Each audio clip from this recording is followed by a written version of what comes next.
সবাই তো ঈদের আগে মার্কেট করেছে, আমরা করেছি ঈদের পরে। বাড়ির জন্য করেছি, ছোট বোনের জন্য দুইটা প্যান্ট কিনেছি। আমি বাড়িতে প্যান্ট পরেছিলাম, এগুলা প্যান্ট। সেই সময় বলেছি দিদি আমার জন্য কিনে দিও, তাই কিনে দিলাম। এই যে দুইটা খুব সফট, এগুলা পরতে তাই কিনলাম। সবগুলা বাড়ির জন্য মোটামুটি জিনিস। আসলে আমারটা কিনা হয়েছে গত শুক্রবারে, আমি এসেই কিনেছি। আর এই 3 পিস দুইটা দিদির জন্য। দিদি এসেছে ঢাকায়, দিদির জন্য দিদি কিনেছে। আমি আর দিদি গিয়েই কিনেছি। অর্ধেক জিনিস আমার কাছে আর অর্ধেক জিনিস হচ্ছে দিদির কাছে। দিদি হচ্ছে আমার বড় দিদির বাসায়, দিদি অসুস্থ, তাকে দেখার জন্য এসেছে দিদি। আর এই টি শার্ট এখানে 7টা কি মেবি 8টা আছে।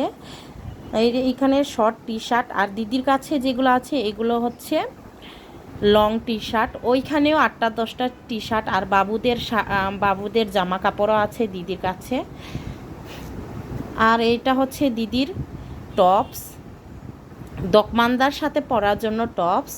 আর ছোট বোনের টপস, এই যে সেও দকমানদার সাথে পরার জন্য। তার জন্য আমি যখন গিয়েছিলাম সেই সময় নিয়েই গিয়েছিলাম টপস, অনেকগুলো টপসই তার জন্য নিয়ে গিয়েছি।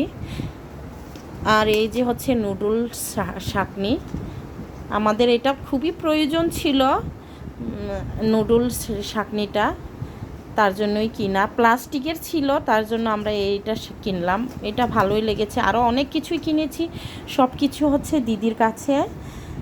অর্ধেকই দিদি 2-1 দিনের মধ্যে আমার এখানে আসবে, তার জন্যই আমি জিনিসগুলো নিয়ে আসতে পারলাম না। এই যে দেখেন কেমন হয়েছে ছোটো বোনের প্যান্টগুলো।